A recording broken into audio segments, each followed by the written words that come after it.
So happy New Year to all of you again. Glad that you came back, and I'm happy that we can continue our lecture and considerations of nearings. Here in Austria, it really has become winter now, and we got quite a bit of snow last week, and summer has melted. But if you look outside the window of my working room, you see that there's quite a bit of snow all around, and it had -6 degrees this morning, so it has cooled down a bit.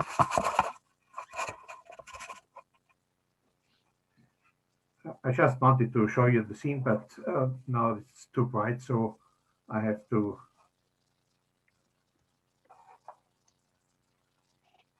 improve this and get some other light.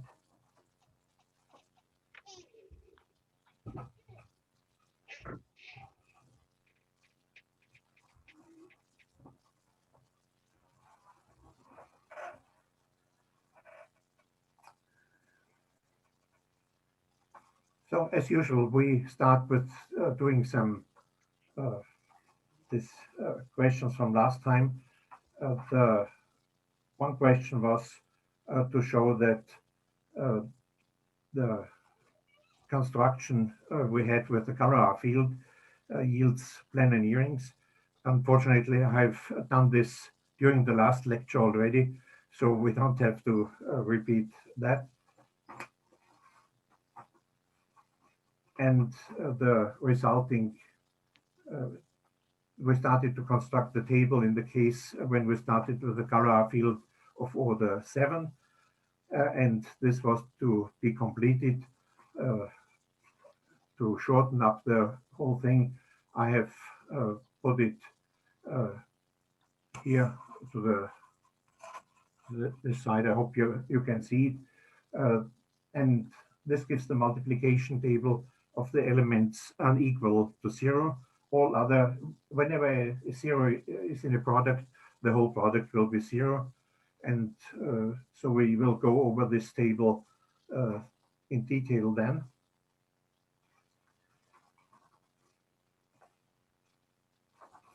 Yeah, and the only thing which needs to be done was that we have to show that in the construction of with Galois fields, we have a certain property.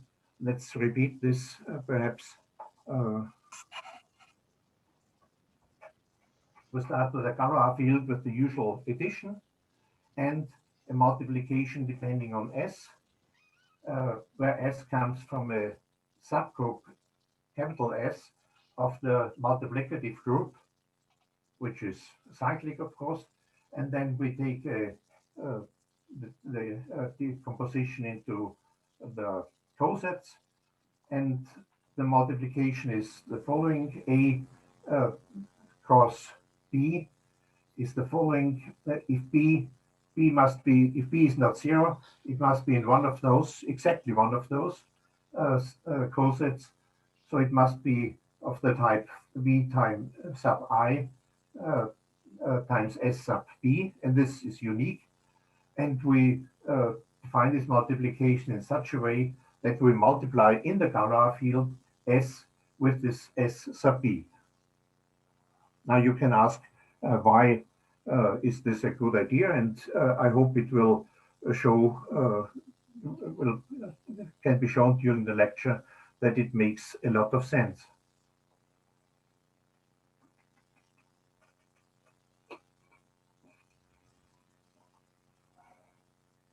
And so in this setup, we want to show in question 22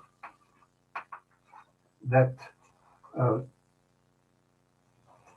each element, small s in capital S, is congruent to P sub I times S for all S in capital S and for all VI, the coset leaders here. Now, what means congruent? Well, defined it last time, but this is a long time ago. It means A is congruent to B if NA is always the same as N times B for all N. And planarity means that the equation XA is equal to XB plus C has always a unique solution, provided that A is not congruent to B. Just to repeat things.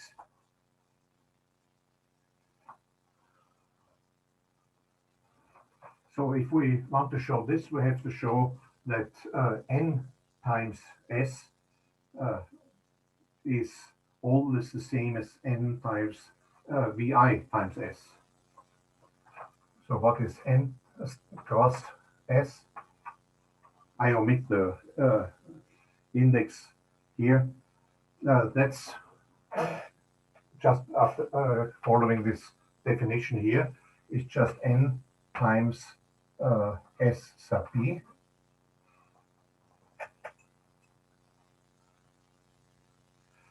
And what does S sub B mean? Well, if S is in S, then we know in this decomposition that it's in the first part here. And so S sub B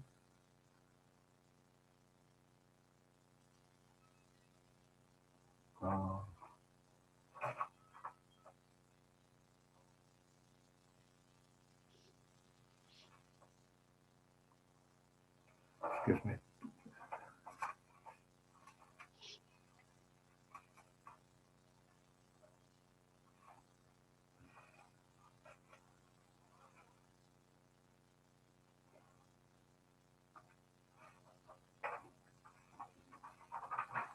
Now we have too many S's here. We have to multiply in the Galois field N with the element corresponding to S. But if S is in capital S, this element is S itself. And what about N cross VI times S? That's N times. And now we have to find out where VI times S is. Well, VI times S belongs to VI times capital S.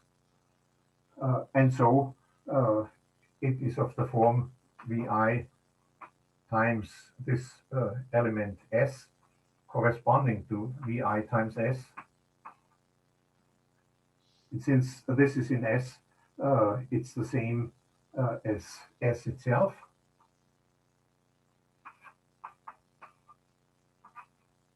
And you see that S and VI times S must be congruent, they must be equivalent multipliers, as people also say. So now we take a closer look at the table which we got there.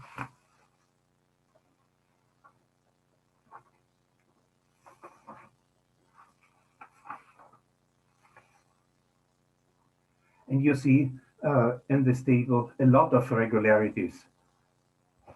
You see that each row here has either the elements 1, 2, or 4, or 3, 5, 6 in some order. You see that every of these elements appear exactly twice. And you see that the number of rows containing 1, 2, 4 is 3. It's the same number as rows containing 3, 5, and 6. And that comes from the fact that in this construction via Galois fields, we had the following. We had 1, 2, and 4 as the subgroup of order 3, multiplicative subgroup of order 3. And the cosets are in the 3s in yellow, so that's 3, 5, and 6. And you see what we have shown just now in this question number 22 if uh, S is the same as,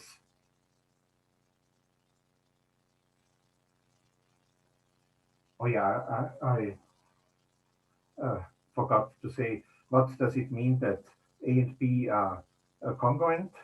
That means in this case that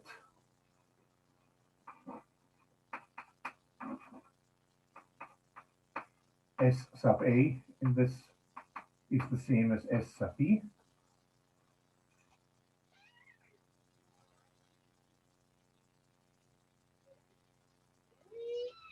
And you see that S, for instance, this here is congruent to all of those, because we have seen last time that in this example, 1 is congruent to 3, 2 is congruent to 6, and 4 is congruent to 5.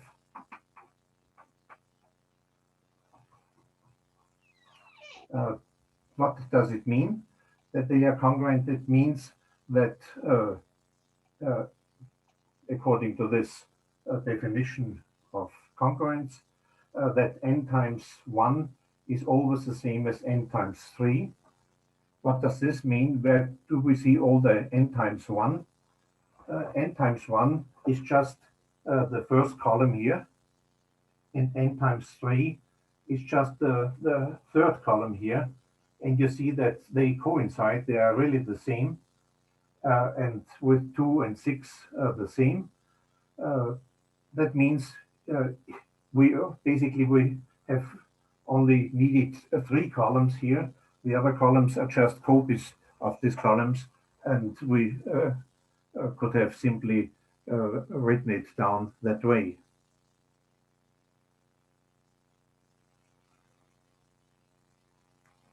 Now the symmetries in this table here is even higher than what we had so far, and we can show quite a bit of other things as well. What you see is that 1 acts here. It's not the left identity, because 1 times, for instance, 5 is 4, but 1 acts as a right-sided identity, because everything times 1 is this everything. What does it, so we do not have an identity here, but we have a one-sided identity, namely 1. But also you see that 3, because it has the same column, 3 is also a one-sided identity, and that means that we have 2 one-sided identities, which means we cannot have a two-sided identity. And what happens if we have a two-sided identity is quite strict.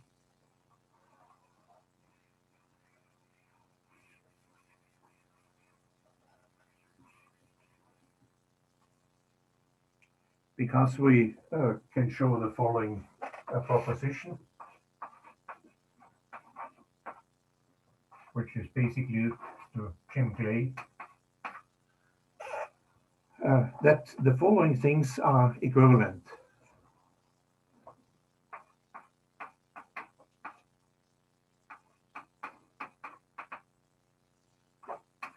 One, that n has an identity. I write it simply as 1 is in n, a two-sided identity. This is equivalent to number 2, that n is a near field.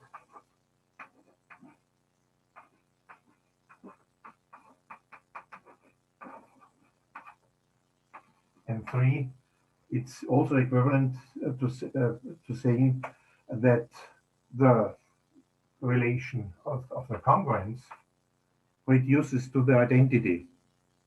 So if you don't mind, I write it down in this way. The congruence is the same as the identity. It looks terrible, I know, but if you don't mind as a deprivation, we have this. We will see later on in the applications of this planar near-rings and also applications of these tables that in this case, that one of these, and hence all of these conditions are fulfilled, it means for the applications game over. Because if you have things like that, we will shortly see that nothing of the beautiful applications are left. So we show it in this way, that we show that 3 implies 2, and 2 implies 1, and 1 implies 3.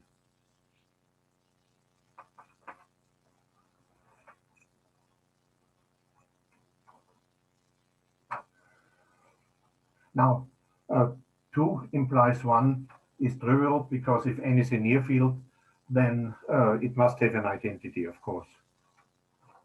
So this is trivial.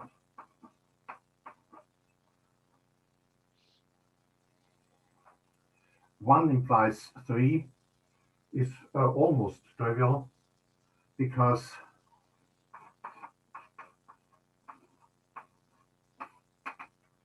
what does it mean? If 1 is in n, then this congruence is the identity.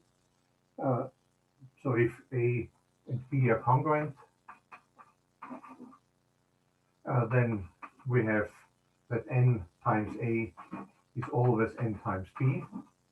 And if we have an identity, then we can plug it in here, that if we take n equal to 1, that A is equal to B. And so the congruence is just the identity. So this is almost trivial, A, B. And the only thing which needs some work is the last implication from 3 to 2, that if the congruence is the identity, we actually have a near field. Okay, so let's do it this way. First of all,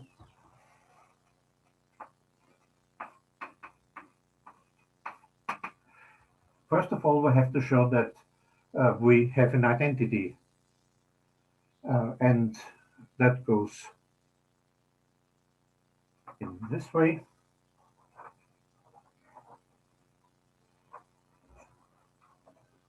Let's take A unequal to 0. If this is the case, then we see that A is not congruent to 0, because equality and congruence are the same. And this means that we have a solution to the equation x times A is equal to x times 0 plus A. This is a solution in a unique solution, and we call this unique solution 1 sub A. So we have this the relation that 1 times A, that 1 sub A times A is equal to A. And so A has a, so to speak, private left identity, but this can be theoretically a different identity for if we take B instead of A, and we have to show that this will not be the case. Next thing is that we look at the equation x times A is equal to x times 0 plus A.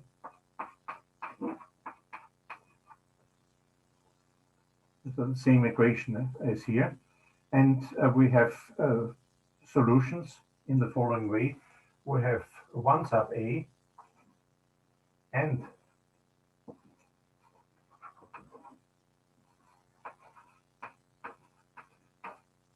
1 sub A times 1 sub A, they solve this equation. That 1 times A is the solution is just by definition. And if we take 1 times A, 1 times A, we have 1 times A, 1 times A, which is 1 times A, which is A, and so it's also a solution. And since in a planar nearing, we have for all of this equation exactly one solution, we have 1 times A times 1 times A must be 1 times A. Still, we don't know if 1 times A is really an identity, so we have to work a little more.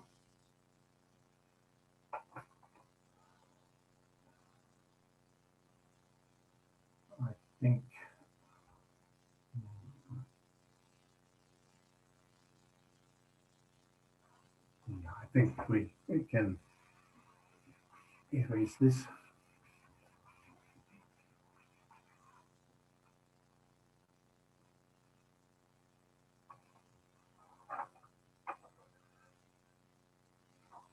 We just repeat what we had. 1 times A is A, and 1 sub A is equal to 1 sub A. And by this property here, 1 sub A cannot be 0 because A would then be 0, and we assume that it's not. Now take n another element unequal to 0. Then we look at another equation, namely x times 1a, 1 sub a, is equal to x times 0 plus n times 1 sub a.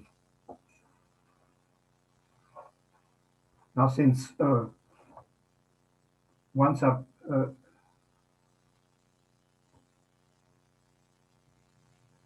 x 1 sub a is x 0 plus n 1 times a, yes. And looking at this equation, we get two solutions again, namely n times 1 sub a and 1 sub a, no, and n solve this equation here. What does it mean? Can we check it? N times 1 sub a times 1 sub a, that's just n times 1 sub a, that's a solution. N also is a solution, n times 1 sub a is n times 1 sub a. Very easy. So we have two solutions, they must be the same, and so it means that we have n times 1 sub a is equal to n, and that's for all n unequal to 0. So 1 sub a also acts as a, in this time, right identity for all elements of n. So it is a right identity. And if we take another element b unequal to 0, if b is also unequal to 0, we can play the same game like with a, and we get that n times 1 sub b is equal to n for all n, but n is also the same as n times 1 sub a. And now we see that 1 sub b and 1 sub a are congruent because n times these elements always yield the same result. So it means 1 times a is congruent to 1 times 1 sub b. And this, of course, means that 1 sub a is equal to 1 sub b. And that means that all this one sub i's and so on are the have to be the same because the congruence is the identity, and this is already something. Uh,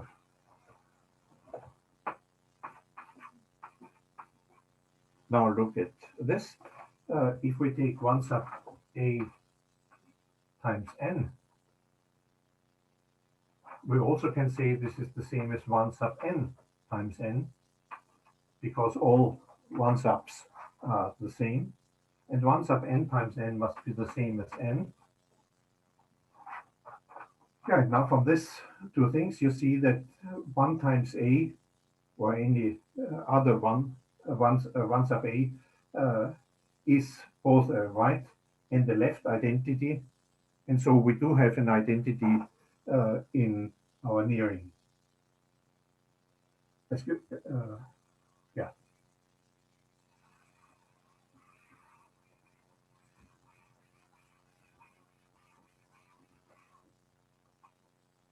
Call this identity 1. So we have that 1 is an element in n. And now we have to show that n is indeed a near field. So again, take a unequal to 0. And we have to show that we will find an inverse. Again, this means that a is not congruent to 0. So we might look at the equation x times a is equal to x times 0 plus 1.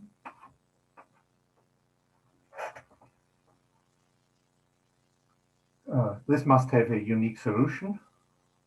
And the unique solution, let's call it x equal to maybe a prime. And so we have the relation that a prime a is equal to 1. This is already very good because it shows that we have almost the inverse of a already, but it might be only a left-sided inverse. But what happens if it's not? If a prime is not the same as 1,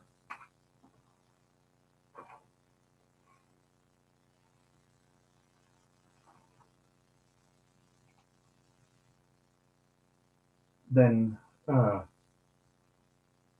we look at the equation xa is equal to x0 plus a.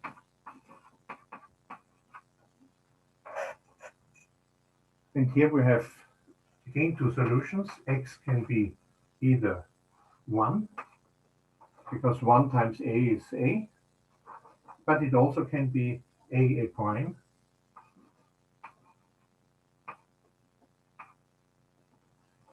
because a prime a prime a is 1, so it's just a, and a on the right hand side as well. And so we get, since we have only one solution, so we see that we get a prime is also 1, and it means that a prime is a full-fledged inverse of a, and not just a one-sided one.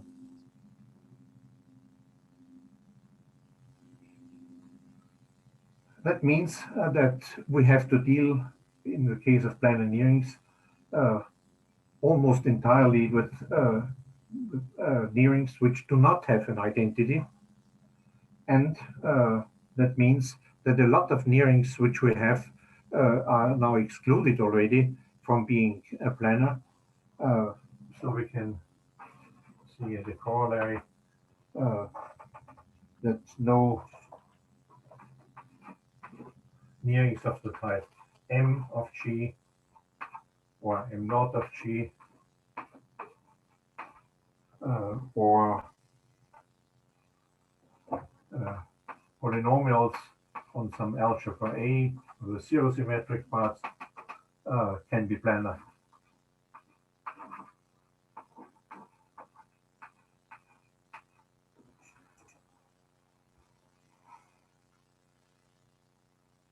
That means that it's perhaps not so easy to find planar near-rings, but we have this construction method, which was number 3 last time, via uh, uh, Galois fields. And so we can use this to get a number of planar near-rings, which are really useful. And this comes in the next section, uh, which is called designs.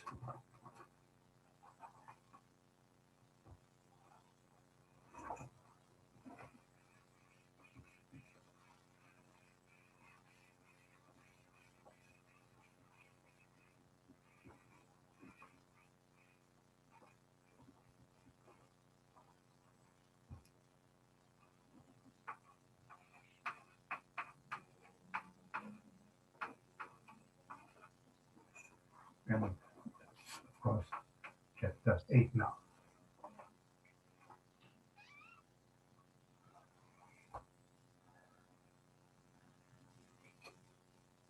We take all of our uh, intuition from this table on the right-hand side of the blackboard.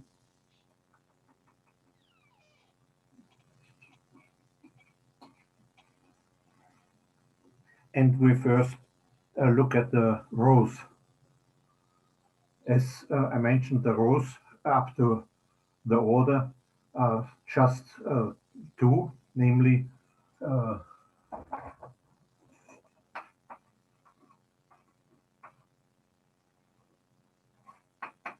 in our example, there are just 2, namely 1, 2, and 4 with different order, and the other one 3, 5, and 6.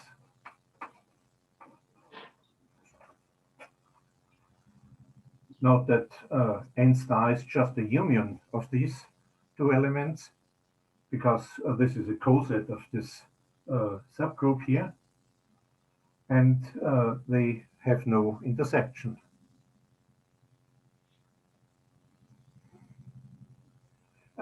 We call this in general, if we have any multiplication table here, we call this so-called basic blocks.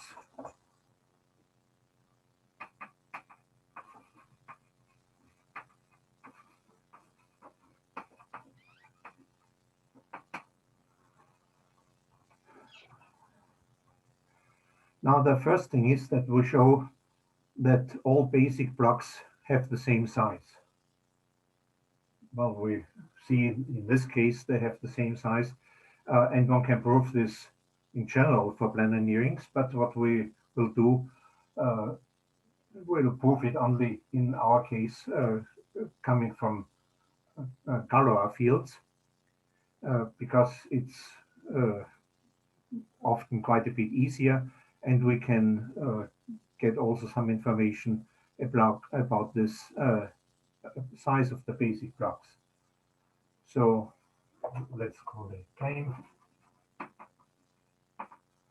That means all basic blocks have the same size.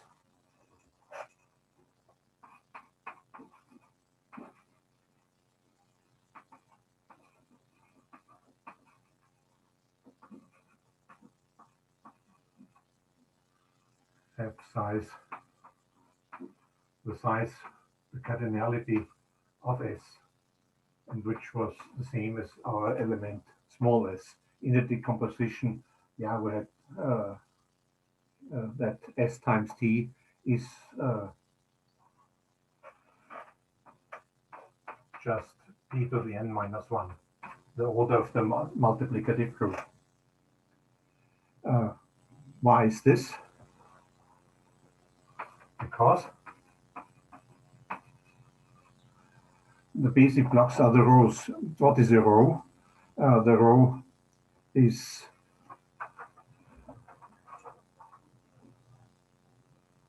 the size of a row. Any row is just the element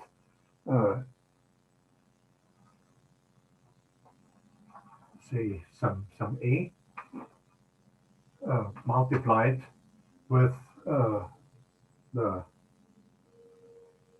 with n star, the non-zero elements. These are just the elements here in each row. This is the same as A times in the Galois field, the element, as we have called it over here,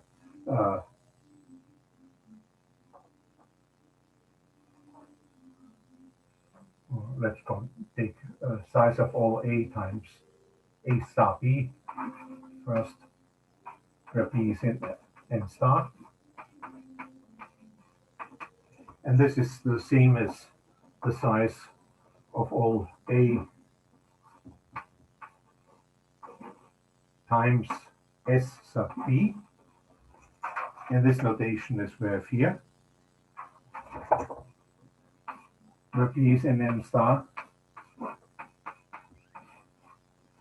Now, if B runs through all elements of n star, S sub B will run through all elements of S.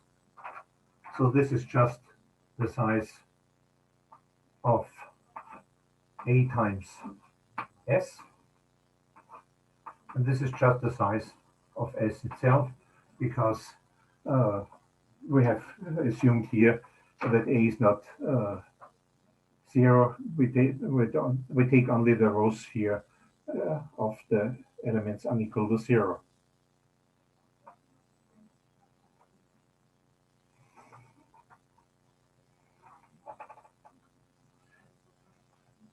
We need another claim.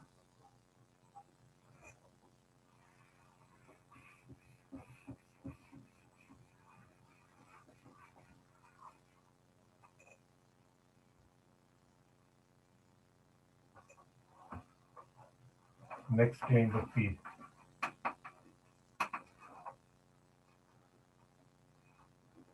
if A is in Vi times capital S,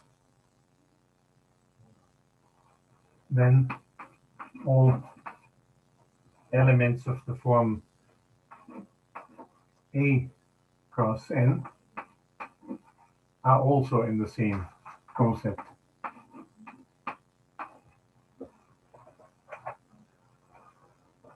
So if A is in one of these cosets, all A cross N are also in there. You see it here on this table. If an element A is in S, then all elements in this row are also in S. If A is in 3 times S in the coset, all elements in this row are also in the same coset. And that holds in general, because if A is equal to Vi times small s, what happens with A cross N?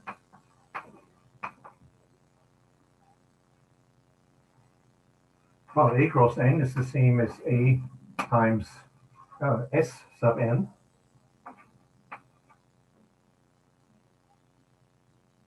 And A can be replaced by Vi times S sub N. And so we see, I don't have to write it down, that A cross N is again in an element in Vi times capital S. That has an immediate corollary. Namely the following: if A is in, again, V sub I times capital S, then A cross N star. A cross N star is just the row, the elements in the row of A. That is the same as the set of all A cross N. where n is in a star.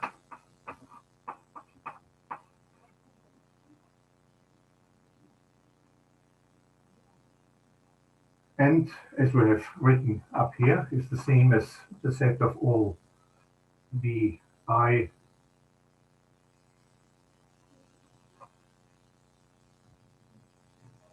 Yeah, it's the same like in here. It's the same as vi times s.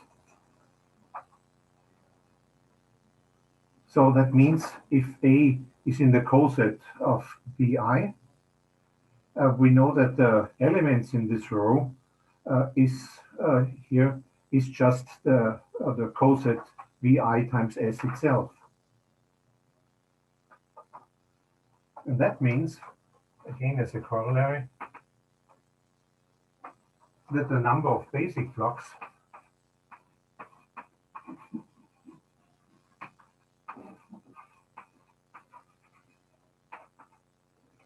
is simply, as you see, the number of vi times s is just the number of cosets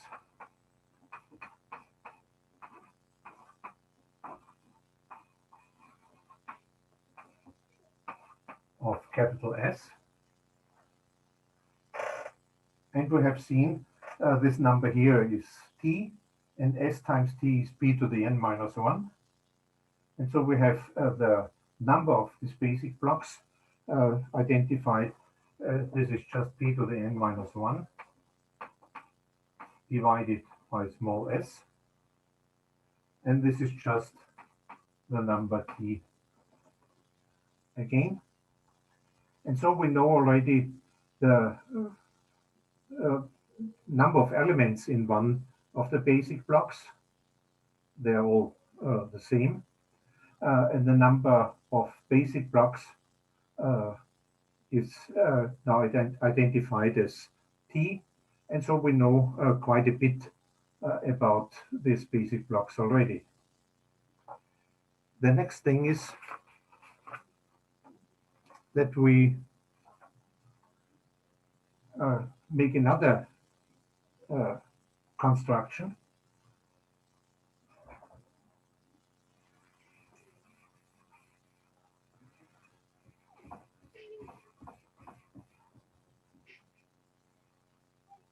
And the next construction will be blocks.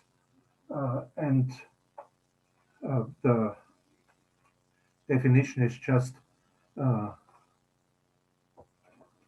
so a block is just a basic block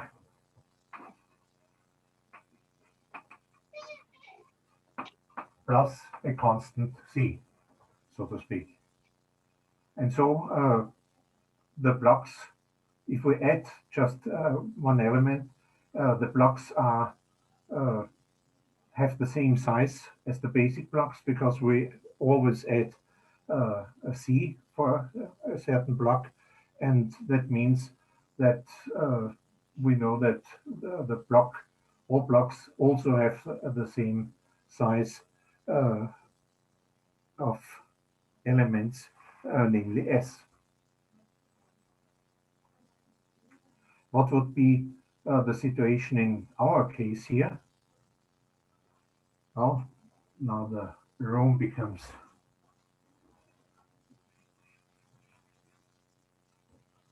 very valuable. We have two basic blocks, namely, I omit the parentheses 1, 2, and 4, and the other one was 3, 5, and 6.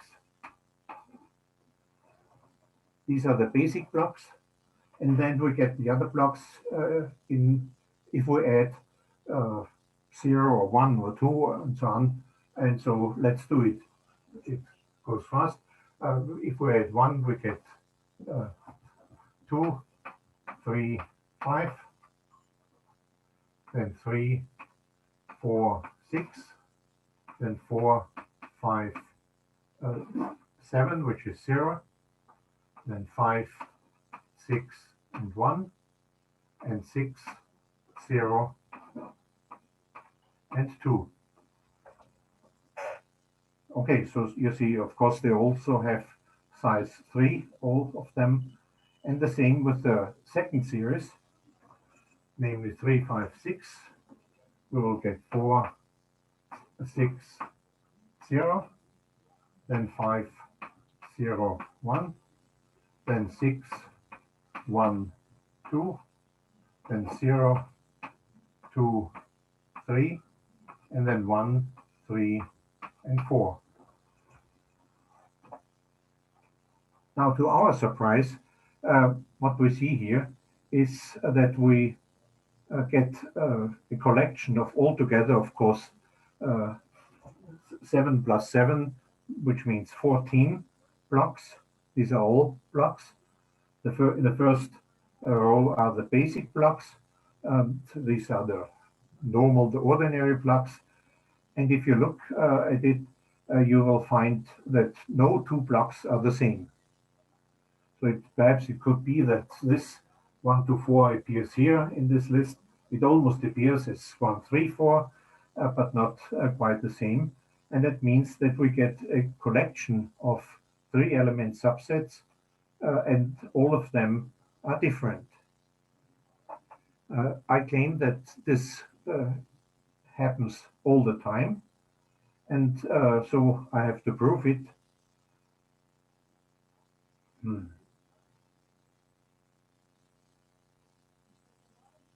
Yeah.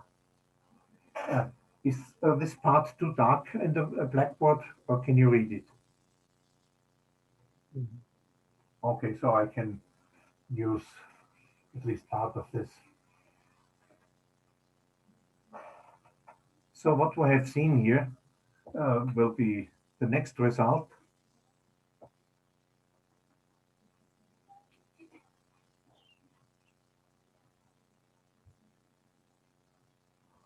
And it's the claim that A times or cross n star plus B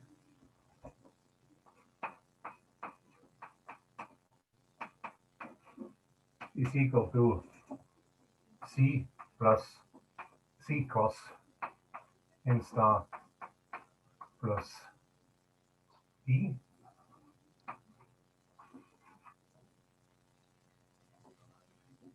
if and only if A is equal to C and B is equal to D.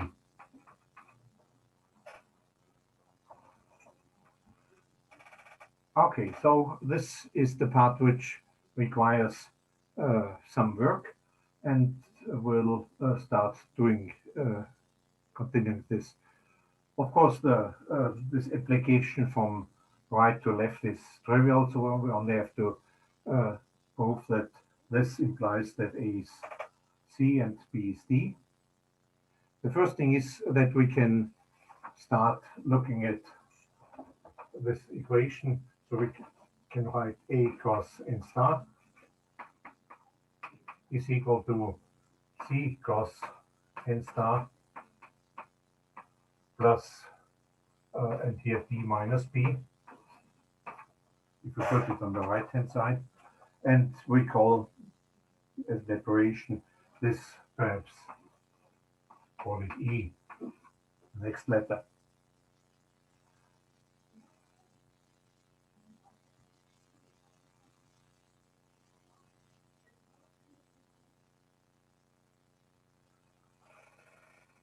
So let's take a closer look at C cross n star plus E. It's, of course, A cross n star.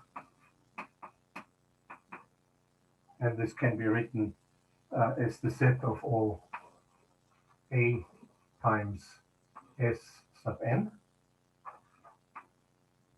where n is in n star.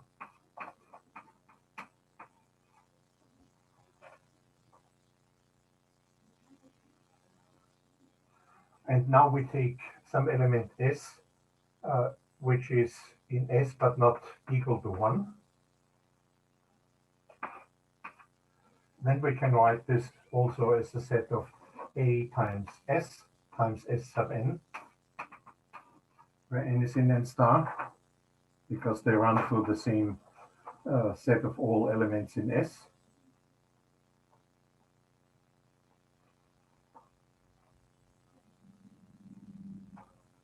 And so we can write it as, if we go back here, as S times A cross n star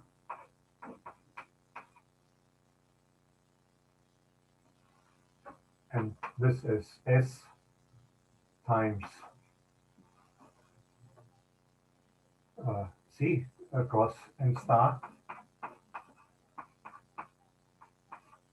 plus S times E.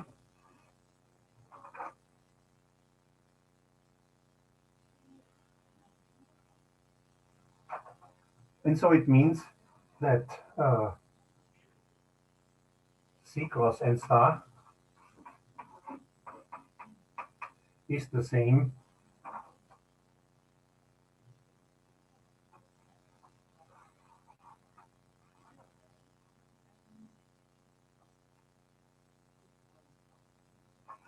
as C cross n star plus SE minus S, if we take it up here. Now C, S times E minus S, that's an E, that cannot be 0 because we have chosen S to be not the, no, minus E. This is not 0, and call this element here perhaps, oh, we have a T already, as the, call this equal U, okay? But if we can add U to C cross n star, we can add it twice as well. So it's C cross n star plus 2 times U is, and so on, until we get C cross n star plus, say, H minus 1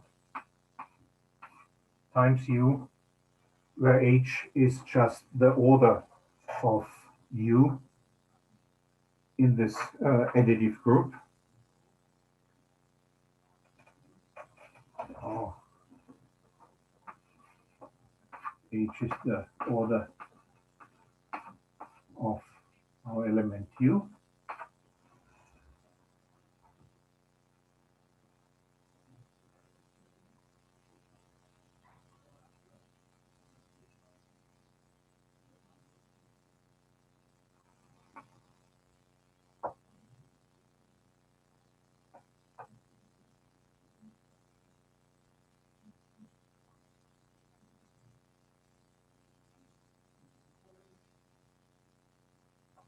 And this shows that H must be, yeah, okay, that's clear. Since it's the order of an element, it must be a divisor of the order of the nearing. So I think we can get rid of this here. So we see that H divides the order of n. We're now in the additive group here. But what?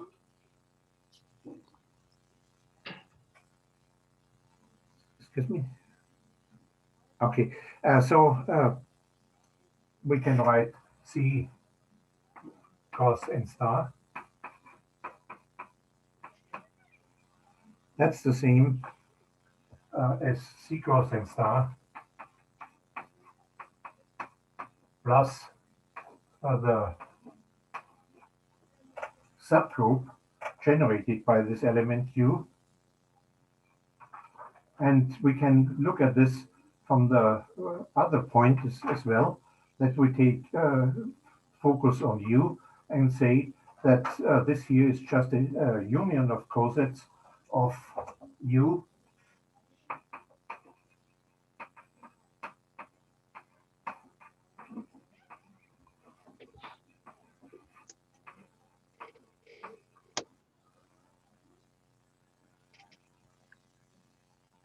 And since it's a union of cosets, all of them have the size h, and so the size of C cross n star is h times some, say, w, or some w.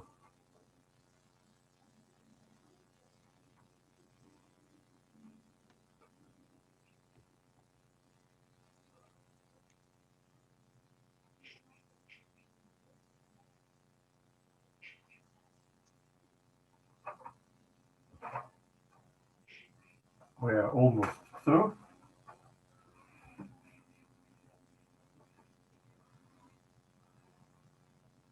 Namely, this shows that h divides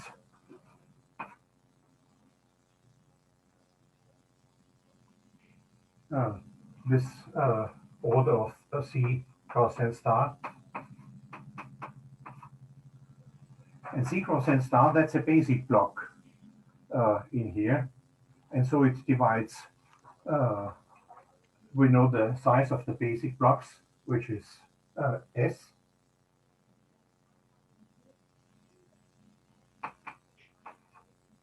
And so S divides p to the n minus 1.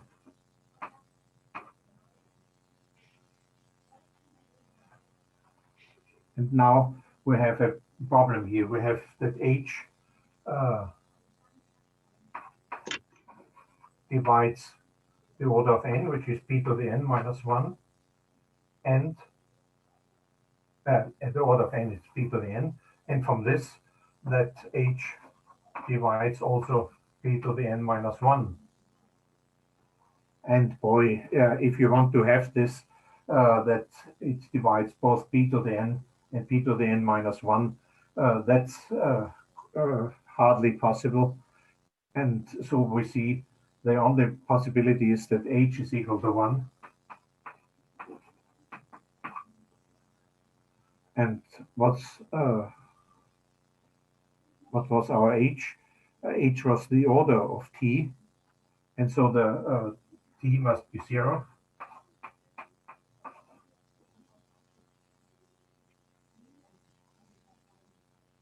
If t is equal to 0, if you remember that, it means that S times E is the same as E.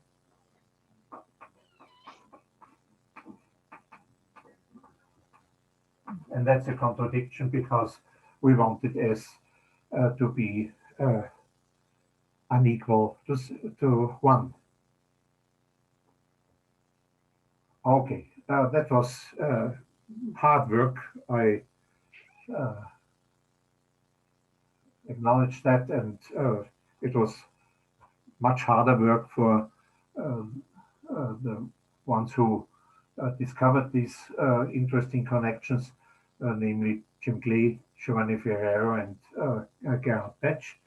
And this now enables us to count the number of blocks altogether. That's now very easy.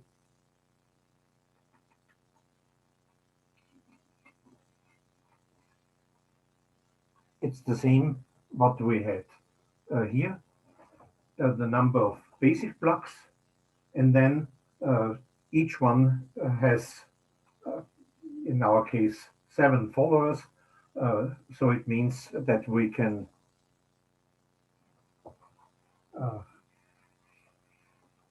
count the number of blocks.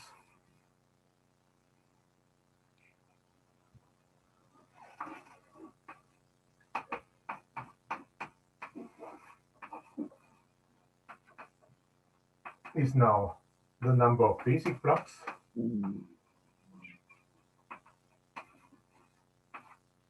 times the number of elements in our near-ring, n, because we can add each element in n. And the number of basic blocks we have had, this is, it was t times n, size of n. Or if we write it in this way, T is just P to the N minus 1 divided by S times P to the N. And so this is the number of blocks, because all of these blocks are really different. Oh, that was quite a number of arguments. And now we know already quite a bit about the block structure. And we need another two facts. So, yeah, okay. We have to note this somewhere.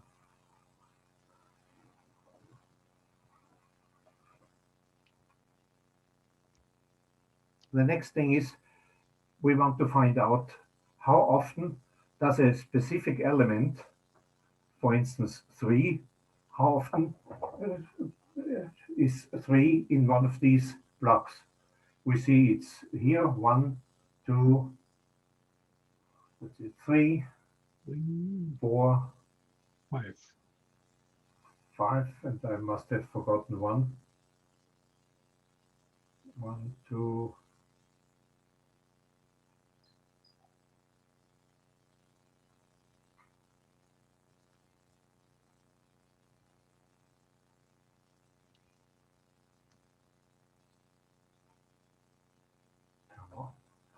I think that those that can be obtained, some adding 6 are missing. Must be 6, yeah. I can't find something like 0, 1, 3. 1, 2.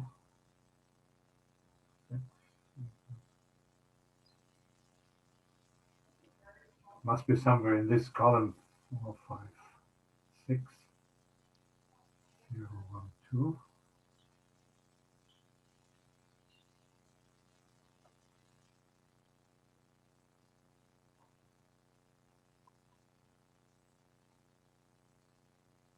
I must be completely blind. I cannot do elementary arithmetic now anymore.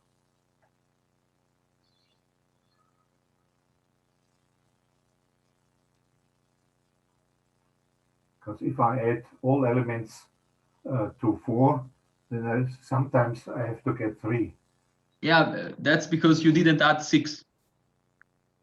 Excuse me? You didn't add 6. You're missing the Oh, 1, 0, yes. 1, Oh, 3. yeah. So it's 0, 1, and 3. And here I also, yeah, I had just 6 instead of 7. Thank you. 2, 4, 5.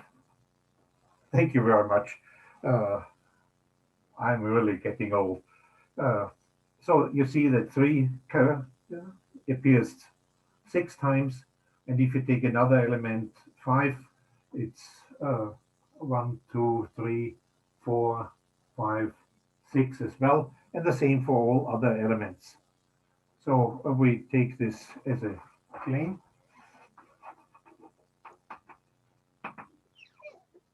Each element n in n belongs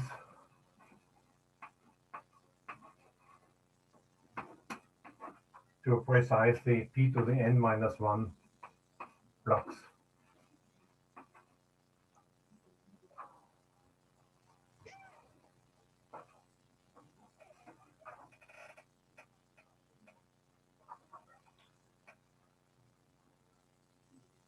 Now we can do this in the same way as we did it in the example. Take one element, say n. It must appear in each of these rows here, because we take one element and add 0, 1, 2, 3, 4, 5, 6, and it must be equal to n once. So it must be 1 times in here, 1 times in this second row, 1 times in the third, in the fourth, in the fifth, and the sixth. And if we do it in the in general, we can say the number of uh, we can say n belongs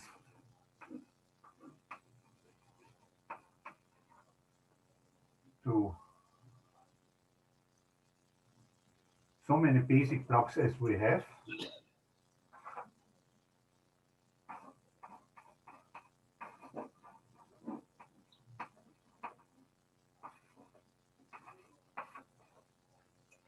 Times the size of these blocks.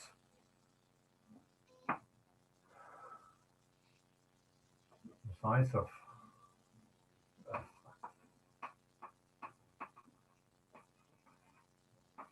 the blocks, and we know each of this, the number of basic blocks is equal to t, and the size of all the basic blocks is s, and this is just t to the n minus 1.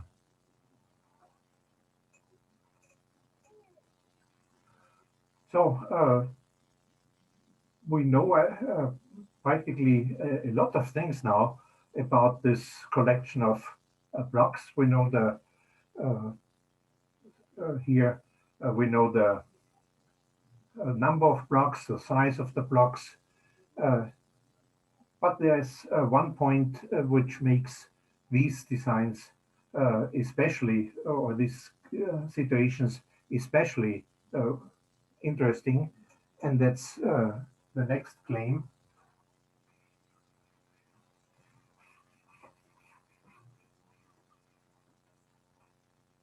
Which looks a little strange when one sees it for the first time, that each pair n and n prime with n unequal to n prime uh, belong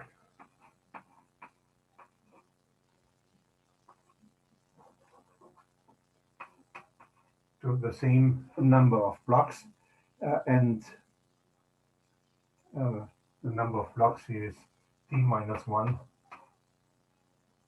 blocks. And this number t minus 1 is famous in this situation. It's always called lambda. I don't want to prove this. That's even longer than what we had to do before. And it took me a long time to find out why this is so important for applications. So it means if we take two elements here, let's take a test if that works. Let's take 1 and 3. Let's find out where the blocks are where 1 and 3 are contained. Here, 1 and 3, and here the last but 1, 1 and 3. So the pair 1, 3 belongs to, in our case, 2 blocks, and t was 3, so we had lambda equal to 2 in this case. And yeah, let's store this information for later use when we use these facts, and then we can get much more information. The whole thing, what we have here, is called, the set n and the number and the collection of all blocks is called so-called balanced incomplete block design, or just a BIF design, with parameters. The parameters are V. I'll explain them.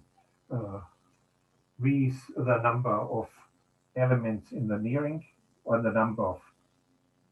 Now I'll do it in a proper way.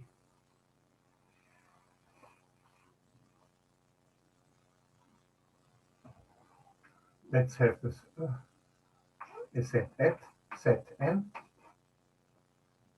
and a collection, let's call it beautiful B, in the power set of M, and the pair N and B is called the balanced incomplete block design, or even short the DIP design, if following conditions are satisfied. N should have, say, V elements, then the number of elements in beautiful B is, let's call it B, and each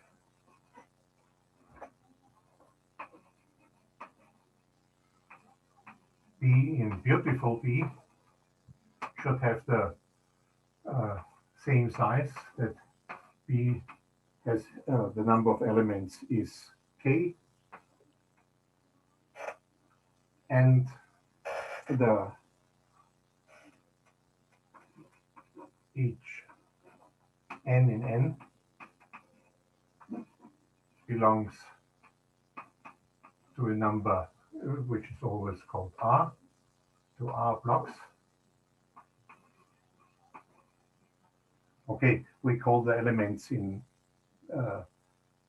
beautiful B blocks, and each pair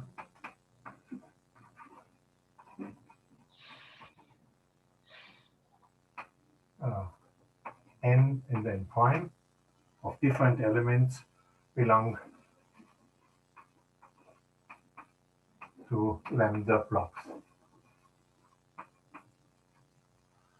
Usually one calls the elements of N points.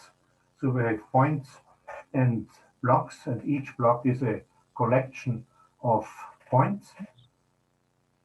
And it must be that the number of each block has the same size, K, and each element belongs to R blocks.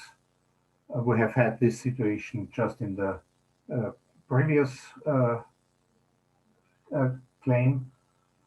And the last one, what I didn't prove, that each pair of different elements belong to lambda blocks. This can be made a little more general by using a so-called incident structure, but for our purposes, that's enough. And the important numbers here are then the numbers V, B, K, R, lambda. These are called the parameters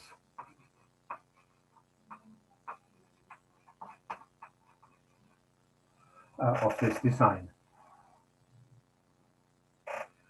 Now, obviously, what we have here is,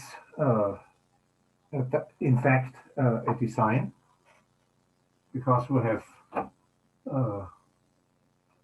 shown all but one of these properties. So in our case, we have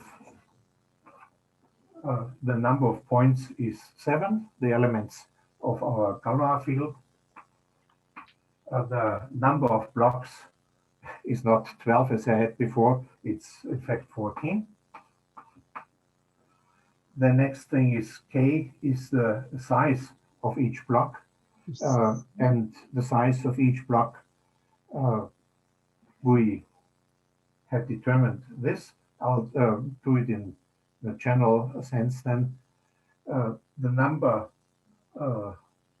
of occurrences of n in these blocks, we also had this. So let's leave this open. No, each block has K is equal to 3. Yeah, size 3. Then we had that number, every element belonged to 6 blocks, so R is 6 and lambda is 2. So it's a 7, 14, 3, 6, 2 design. And in general, we can also write down what we get if we start with a color field in our construction. Now, this time I run out of space.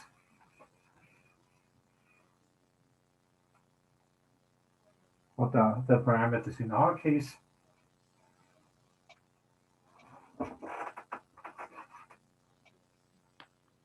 If the construct is constructed via the color field of order p to the n, as we did, we get the parameters v. Yeah, that's just the number of elements in the color field. Then what is b?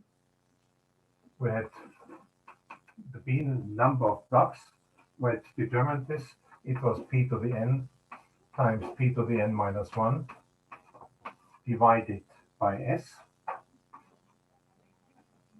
K is just the number of the number s itself. We had proven that. We had shown that r is equal to p to the n minus 1. And lambda, that was what I did not prove, is s minus 1.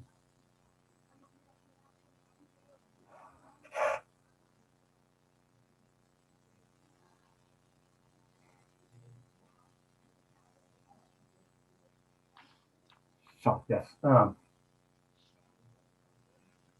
if we have such a block design, it's possible to use it or to write down the elements of the blocks as in here. It's also a good idea to look at the so-called incidence matrix. The incidence matrix is a 0-1 matrix, which indicates if an element is in a block or not. And it's good to do this because then we can immediately see some more properties of these designs. If we take the incidence matrix,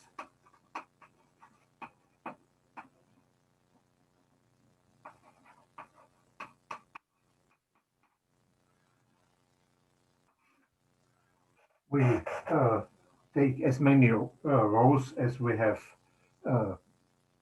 elements. So we have v rows, number of points, and we have so many columns as we have blocks, which means we have v columns. And let's do it in our case. The first column corresponds to the first of these of the elements of the first block. So we write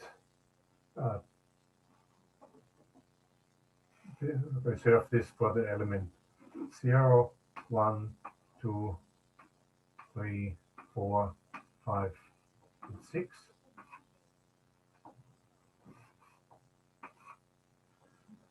And if in the first part 1, 2, and 4, so we have a 1 in 1, 2, and 4, and the other elements are 0.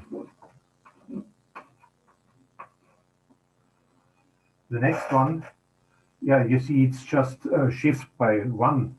So the elements walk down from here. So it's 0 to the 1 comes here, here, 0, 1, 0. The next one will be 0, 0, 0, and the 1 here, 1, 0, and 1. And it goes on. So altogether, in this case, we have 14 columns. And we have 7 rows.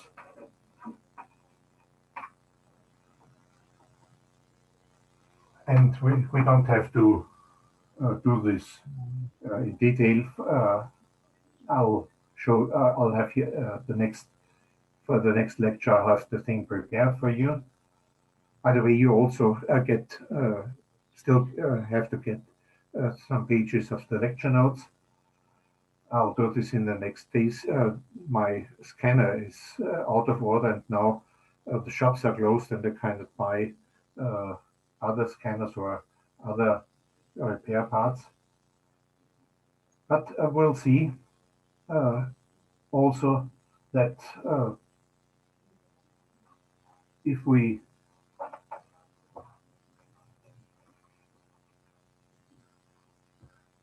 take the sum of the rows, the elements in the rows here, we see that how many ones will we have here?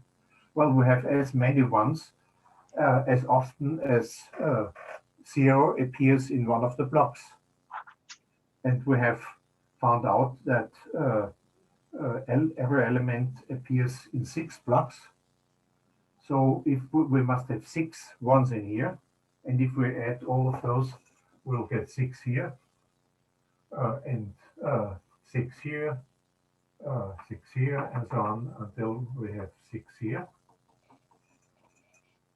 And what if we take the sum of the ones of the elements in the columns? We have each column has 3 elements because it corresponds to one of these blocks, and so we have 3 ones, 3 ones, 3 ones, up to 3. And now we, you might have had this same in elementary school. That was an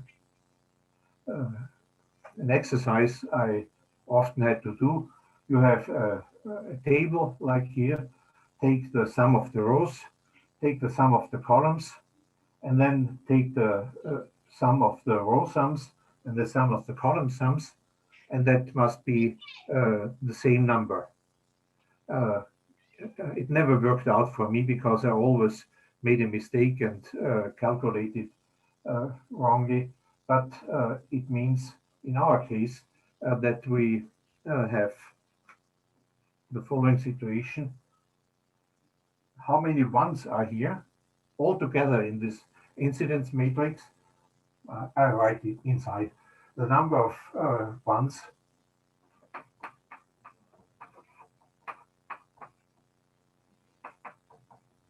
well, we can take each row, that's 6 times,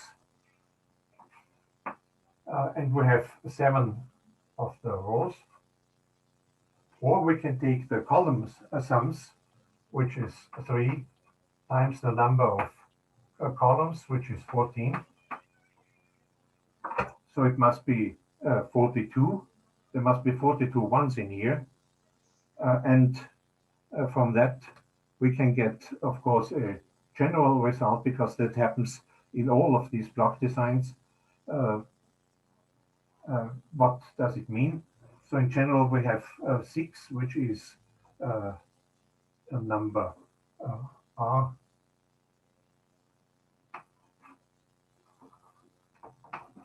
times V is the same as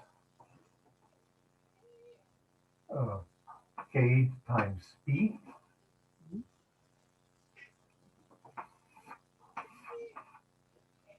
And so it was very easy to prove this. R time in a balancing complete block design, R times V must always be K times, R times V must be K times B. That was very easy. And it shows that these parameters of a block design are not independent. For instance, these 4 numbers must fulfill this relation. And there's another rule, namely R times K minus 1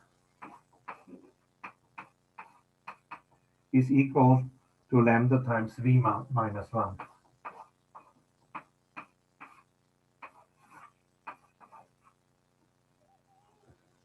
And this is question 23. Please prove it. It's not difficult. It runs along the similar lines. And we now have the situation that we have already two equations between the parameters. So they are not independent, and some people do it in this way, that they only give three of these parameters, because the other two will follow from these relations. But let's do it in detail all the time and give all these parameters.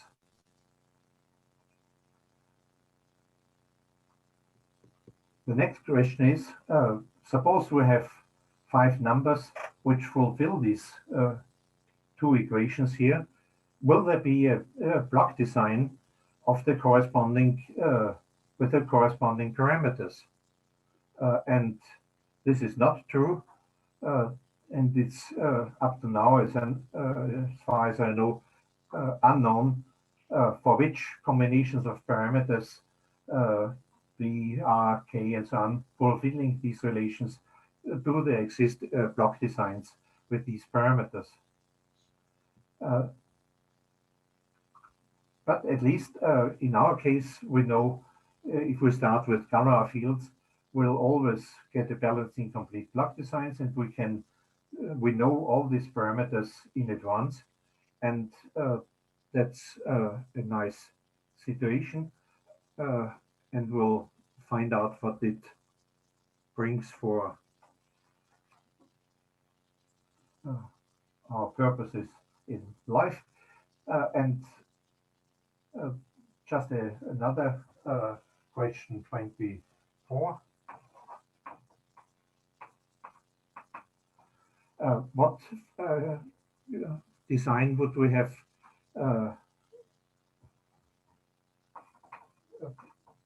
received if we have V equal to 7? Same Galois field as we had here all the time, but now S not equal to 3, but S equal to 2.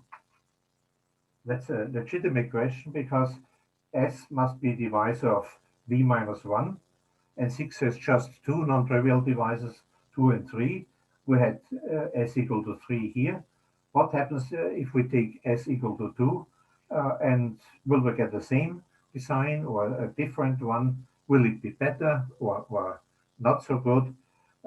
That's the next thing.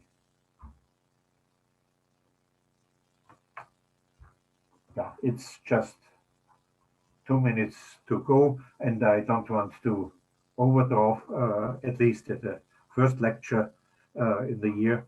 And next time we'll find out why these block designs are so useful in daily life, and why these block designs, or what's the meaning or the advantage of this strange number lambda, which is hard to grasp, but we'll find out that this lambda really plays a crucial role, and which role it plays will be shown today in a week. So thank you very much for attending again. Hope it was not too much. There were some long arguments, but I think most of you have survived this lecture, and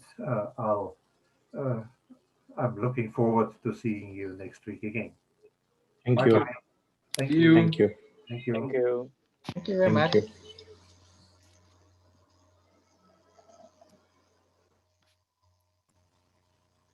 Und danke fürs Beantworten meiner Fragen über E-Mail. Ja, okay. Das wollte ich noch anschließen. Tut mir leid, ich hatte, Ich komme kaum nach mit. ja, ich hatte so einen kleinen Informations-Overflow über die Weihnachtstage. Das tut mir leid, da habe ich ein bisschen übertrieben. Nein, kein Problem, ja. Okay. Gut, dann See tschüss. you. Bye bye. Kommen dann auch die Sachen aus der Biologie und Medizin nächste Woche? Ja, genau. Ah, cool. Dann freue ich mich und sage jetzt mal tschüss. Tschüss. Gut.